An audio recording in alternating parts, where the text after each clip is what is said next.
Hi friends, എല്ലാവർക്കും സുഖമാണെന്ന് വിശ്വസിക്കുന്നു.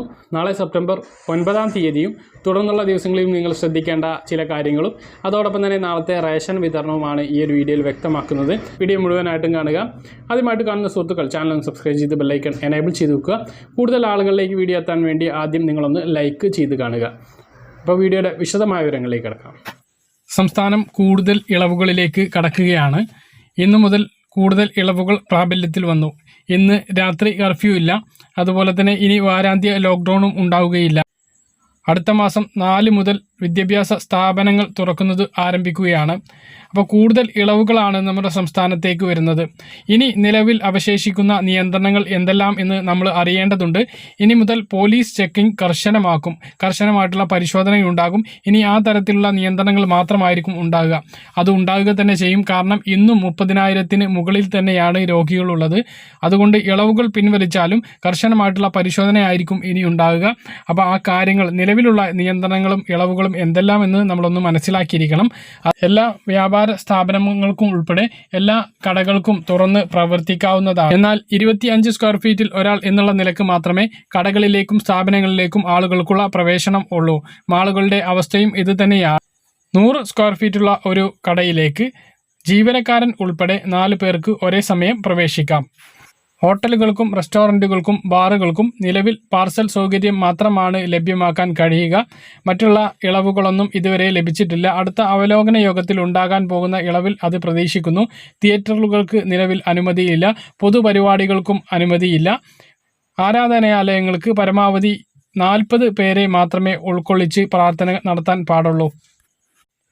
വിവാഹം, പാലുകാച്ചൽ, മരണാനന്തര ചടങ്ങുകൾ പോലുള്ള പരിപാടികൾക്ക് പരമാവധി 20 പേരെ പങ്കെടുപ്പിച്ച് പരിപാടികൾ നടത്താൻ പാടുള്ളൂ.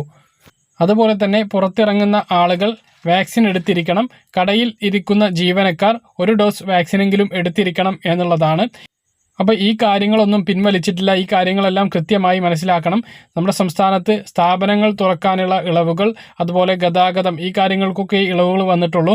മറ്റ് നിയന്ത്രണങ്ങൾക്കൊന്നും ഇളവുകൾ വന്നിട്ടില്ല. ആ നിയന്ത്രണങ്ങളൊക്കെ അതുപോലെ നിലനിൽക്കുകയാണ്. അപ്പോൾ കൂടുതൽ പരിശോധന നടക്കുമ്പോൾ ഇതൊക്കെ ലംഘിക്കുന്നവർക്കെതിരെ കൂടുതൽ പിഴ ഈടാക്കാനുള്ള സാധ്യതയുണ്ട്. അതുകൊണ്ട് പൊതുജനങ്ങൾ ഈ കാര്യം അറിയണം. ഇനി റേഷൻ സംബന്ധമായിട്ടുള്ള അറിയിപ്പും മറ്റ് അറിയിപ്പുകളും നോക്കാം. റേഷൻ സംബന്ധിച്ചുള്ള ഒരു അറിയിപ്പാണ്.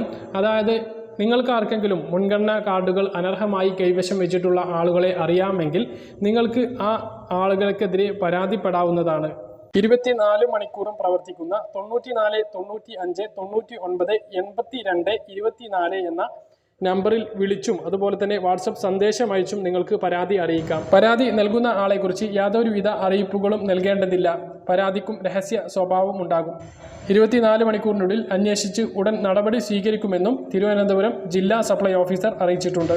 ഇനി സെപ്റ്റംബർ മാസത്തെ റേഷൻ വിഹിതങ്ങളുടെ വിതരണമാണ് ഇപ്പോൾ സജീവമായിട്ട് നടന്നുകൊണ്ടിരിക്കുന്നത്. ഒന്നും നഷ്ടപ്പെടാതിരിക്കാൻ ഉടൻ തന്നെ പോയിട്ട് വാങ്ങണമെന്ന് ഓർമ്മിപ്പിക്കുന്നു. ഇപ്പോൾ ഏകദേശം ഒരാഴ്ച കഴിഞ്ഞിരിക്കുകയാണ്. ഓരോ ദിവസം കഴിയുന്നതിനനുസരിച്ച് തിരക്ക് വർദ്ധിക്കും. ഈ ഒരു കോവിഡ് സാഹചര്യത്തിൽ നേരത്തെ റേഷൻ വാങ്ങുന്നതായിരിക്കും എല്ലാ ആളുകൾക്കും നല്ലത്. ഈ മാസം കിറ്റില്ലാത്തത് കൊണ്ട് തന്നെ അതിൻ്റെ ഒരു തിരക്ക് ഈ ഒരു മാസം ഉണ്ടാകുകയില്ല. മണ്ണെണ്ണയും ഈ മാസം ഇല്ല. വെള്ള റേഷൻ കാർഡുള്ള ആളുകൾക്ക് 5 കിലോ സ്പെഷ്യൽ അരിയാണ് ഉള്ളത്. എല്ലാ വിഹിതങ്ങളും ഉടൻ പോയി കൈപ്പറ്റണമെന്ന് ഓർമ്മിപ്പിക്കുന്നു. സംസ്ഥാനത്ത് നിപ വൈറസ് ആശങ്ക തുടരുന്നതിനിടെ ആശ്വാസമായി പുതിയ ഫലങ്ങൾ വന്നു.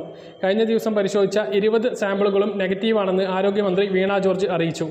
ഇതുവരെ 30 സാമ്പിളുകളാണ് പരിശോധിച്ചത്. ഇത് മുഴുവനും നെഗറ്റീവാണ്. നിപ ബാധിച്ച് മരിച്ച കുട്ടിയുമായി അടുത്ത് ഇടപഴകിയവരുടെ സാമ്പിളുകളാണ് ഇപ്പോൾ പരിശോധിച്ചതെന്നും ആരോഗ്യമന്ത്രി പറഞ്ഞു. ആരോഗ്യമന്ത്രി കോഴിക്കോട് മെഡിക്കൽ കോളേജ് സന്ദർശിച്ച് ക്രമീകരണങ്ങൾ വിലയിരുത്തി. നിപ രോഗികളുടെ പരിചരണവും ചികിത്സയും സംബന്ധിച്ച് മെഡിക്കൽ ബോർഡ് കൂടി സ്റ്റേറ്റ് മെഡിക്കൽ ബോർഡിന് റിപ്പോർട്ട് നൽകാൻ മന്ത്രി നിർദ്ദേശം നൽകിയിട്ടുണ്ട്. കാത്ത് ലാബിൻ്റെ പ്രവർത്തനം 24 മണിക്കൂറാക്കാൻ നടപടി തുടങ്ങിയിട്ടുണ്ട്. മറ്റൊരു പ്രധാനപ്പെട്ട കാര്യം, കോളേജുകൾ ഒക്ടോബർ 4-ന് തന്നെ തുടങ്ങുമെന്ന് ഉന്നത വിദ്യാഭ്യാസ മന്ത്രി ആർ ബിന്ദു അറിയിച്ചു. വിദ്യാർത്ഥികൾക്ക് ആദ്യ ഡോസ് വാക്സിൻ അതാത് സ്ഥാപനങ്ങളിൽ നിന്ന് തന്നെ നൽകാനുള്ള നടപടി സ്വീകരിക്കും. കോളേജുകളിലെയും സാങ്കേതിക സ്ഥാപനങ്ങളിലെയും അവസാന 2 സെമസ്റ്റർ ക്ലാസുകളാണ് ആരംഭിക്കുക. ഷിഫ്റ്റ് അല്ലെങ്കിൽ ഒന്നിടവിട്ട ദിവസങ്ങളിലാണ് ക്ലാസുകൾ നടത്താനുള്ള നീക്കം. പകുതി വീതം വിദ്യാർത്ഥികളെ വെച്ച് ഒന്നിടവിട്ട ദിവസങ്ങളിലായിരിക്കും ക്ലാസ് നടത്താനുള്ള നടപടികൾ സ്വീകരിക്കുക. സമയം സംബന്ധിച്ച കാര്യത്തിൽ അതാത് വിദ്യാഭ്യാസ സ്ഥാപനങ്ങൾക്ക് തീരുമാനമെടുക്കാം. കഴിഞ്ഞ വർഷം ക്രമീകരിച്ച അതേ രീതിയിൽ തന്നെ ആയിരിക്കും ക്ലാസുകൾ ക്രമീകരിക്കുക. മുഴുവൻ അധ്യാപകർക്കും വിദ്യാർത്ഥികൾക്കും വാക്സിൻ ഉറപ്പാക്കും. വിശദമായ തീരുമാനത്തിന് 10-ാം തീയതി സ്ഥാപന മേധാവികളുടെ യോഗം വിളിച്ചിട്ടുണ്ടെന്ന് മന്ത്രി അറിയിച്ചു. +1 പരീക്ഷകൾ സുപ്രീം കോടതിയിൽ നിന്നുള്ള അനുകൂല വിധിക്ക് ശേഷം നടത്തുമെന്ന് വിദ്യാഭ്യാസ മന്ത്രി അറിയിച്ചു.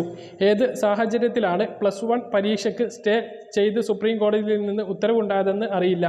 പക്ഷേ പരീക്ഷ നടത്താൻ സംസ്ഥാന സർക്കാർ സജ്ജമാണ്. ഇത്തരത്തിൽ പരീക്ഷ നടത്തി മുമ്പ് പരിചയമുണ്ടെന്നും ഈ കാര്യം കോടതിയെ ബോധ്യപ്പെടുത്തുമെന്നും വിദ്യാഭ്യാസ മന്ത്രി പറഞ്ഞു. ഇനി പറയുന്നത് വളരെ ഗൗരവമുള്ള ഒരു വിഷയമാണ്. വാട്സപ്പ് ഉപയോഗിക്കുന്ന എല്ലാ ആളുകളും ശ്രദ്ധിക്കേണ്ട ഒരു കാര്യമാണ്. വാട്സപ്പ് സന്ദേശങ്ങൾ ഫേസ്ബുക്ക് ജീവനക്കാർ വായിക്കുകയും പങ്കുവെക്കുകയും ചെയ്യുന്നുണ്ട് എന്നാണ് ഇപ്പോൾ റിപ്പോർട്ടുകൾ വരുന്നത്. അതുകൊണ്ട് തന്നെ രഹസ്യ സ്വഭാവത്തിലുള്ള വാട്സപ്പ് സന്ദേശങ്ങൾ അയക്കുന്നവർ തീർച്ചയായിട്ടും ഈ കാര്യം അറിഞ്ഞിരിക്കണം. നിങ്ങൾ അറിഞ്ഞുകൊണ്ട് ഈ കാര്യം ചെയ്യുക. ഇത് ഒരിക്കലും രഹസ്യമാവുകയില്ല. ഇത് പുറത്ത് പോവേണ്ടതാണെങ്കിൽ പുറത്ത് പോകും. ആ കാര്യം എല്ലാ ആളുകളും അറിഞ്ഞിരിക്കുക. ഫേസ്ബുക്കിൻ്റെ ഉടമസ്ഥതയിലാണ് വാട്സപ്പ് ഉള്ളത്. ഇത്രയും അറിയിപ്പുകളാണ് ഈ ഒരു വീഡിയോയിൽ വ്യക്തമാക്കാനുള്ളത്. പറഞ്ഞ കാര്യങ്ങൾ കൃത്യമായിട്ട് മനസ്സിലാകണമെന്ന് കരുതുന്നു. ഇതുപോലുള്ള ഇൻഫർമേഷനുകൾ ലഭിക്കാൻ ചാനൽ സബ്സ്ക്രൈബ് ചെയ്ത് ബെല്ലൈക്കൺ എനേബിൾ ചെയ്ത് വെക്കുക. മറ്റൊരു വീഡിയോയുമായി നമുക്ക് വീണ്ടും കാണാം. അതുവരേക്കും ബൈ.